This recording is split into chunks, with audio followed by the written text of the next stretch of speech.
Hello guys! Hello Gemini! Welcome dito sa aking channel, Kapalaran 888 Gemini. Alamin natin kung anong messages, vibration, gabay energy para sa lahat. Ito ay general reading.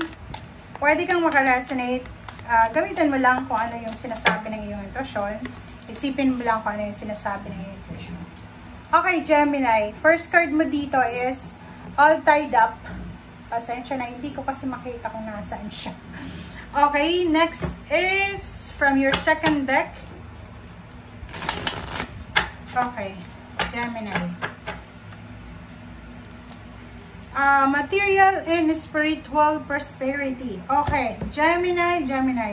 Mag-comment ka sa comment section na. Kasi kung makikita mo dyan sa 2 cards mo, sinasabi dyan sa'yo na may iba sa inyo na naghahangad talaga kayo ng material wealth, spiritual prosperity.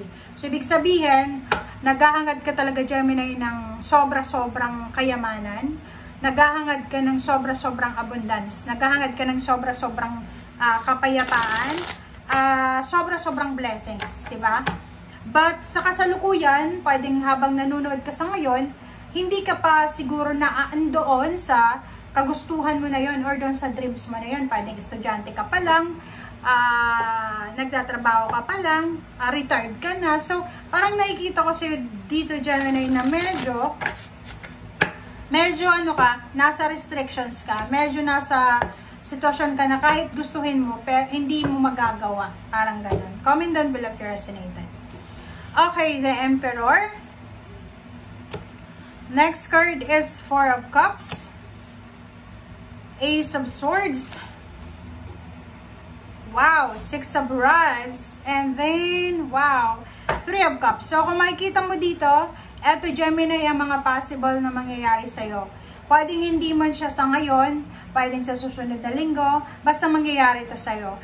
Ace of Swords, isang good news ang posibleng darating sa'yo na hinihintay mo. 4 of Cups, naghihintay ka. It's either naghihintay ka ng balita from your loved ones, from your family, from someone na pinagkakatiwalaan mo. Nakikita ko sir dito na isang kapamilya or isang parte, kadugo mo, or pwedeng parte ng buhay mo, ang posibleng magdadala sa'yo ng good news. Or parang sinasabi dyan na member of your family or pwedeng member of your or loved ones mo siguro ang posibleng magdadala sa iyo ng balita na pwedeng magdala sa iyo ng empowerment. Okay? So ibig sabihin niya posibleng may revelation dito ng truth.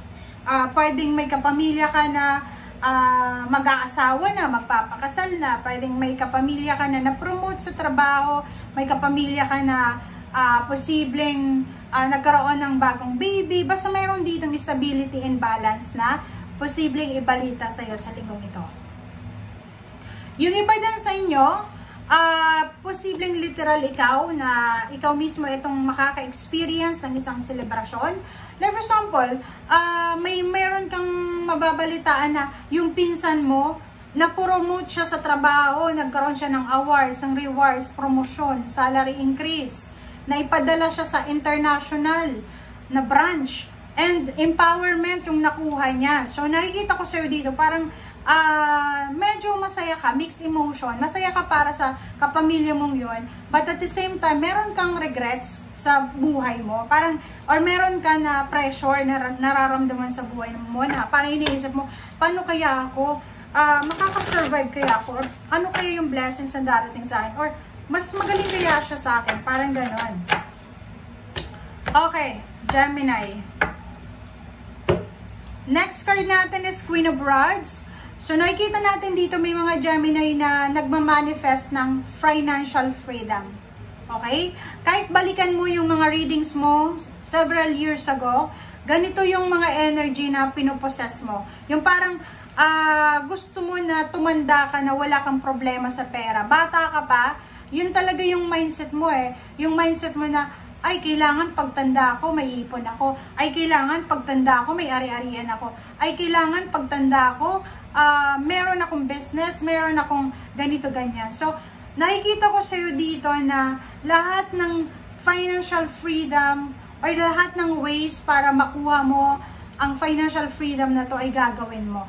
Okay? Lalo kung medyo bata ka pa, napakaganda neto eh. But this week, nakikita ko sa'yo na medyo lang makakaramdam ka ng pagod. Physical, di ba? Medyo drain yung energy mo, wasted. Sobrang pagod na pagod ka sa trabaho, kung estudyante ka sa pag-aaral. Yung iba, kung may asawa ka, pagod ka sa pamilya, pagod ka sa trabaho. So, nakikita natin dito na if ever lang, meron kang mga pakiramdam. Meron kayong pakiramdam ng pain, heartaches. Meron kayong pakiramdam na parang anong tawag dyan? Medyo wala kayong interest, wala kayong focus. Honor your feelings, honor your body, honor your emotion. Magpahinga. Okay? Next word natin is judgment and the lovers. Wow, Gemini. So, nakikita ko sa'yo dito na isang decision making ang posibleng gagawin mo.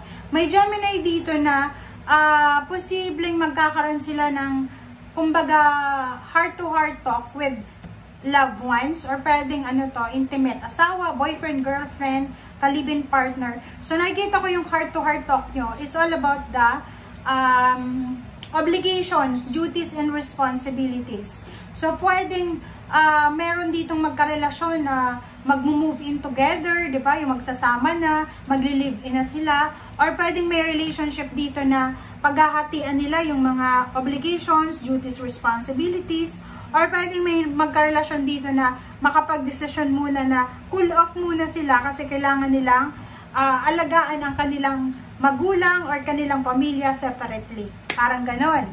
And sa likod mo dito merong Chariot and 7 of Pentacles. So, kung naghihintay ka, Gemini, ng progress, ng victory, success, kung naghihintay ka ng travel, naghihintay ka ng kung ano man na blessings ito, sinasabi ng baraha sa'yo dito na darating siya. Huwag kang mawala ng pag-asa kasi lahat ng mga pinagpaguran mo, lahat ng mga sacrifices mo, lahat ng effort na in-exert mo ay ibabalik sa'yo ng universe ng 20 folds, diba? So, parang sinasabi sa'yo, wala naman talagang nasasayang na effort eh. Nagmumultiply pa nga siya eh.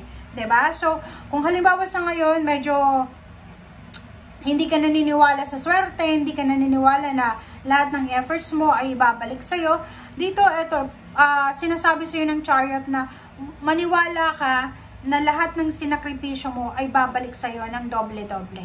Okay? Be patient lang kasi yun yung 7 of Pentacles. Like for example, nag-iipon tayo ng pera tapos iniisip natin na, naku, tagal naman makaipon ng pera. So, dito sinasabi, be patient kasi hindi naman ganon, hindi naman overnight success yung pag-iipon, para ganon. Yun lang yung example natin. Okay? Thank you guys for watching and see you again. Bye!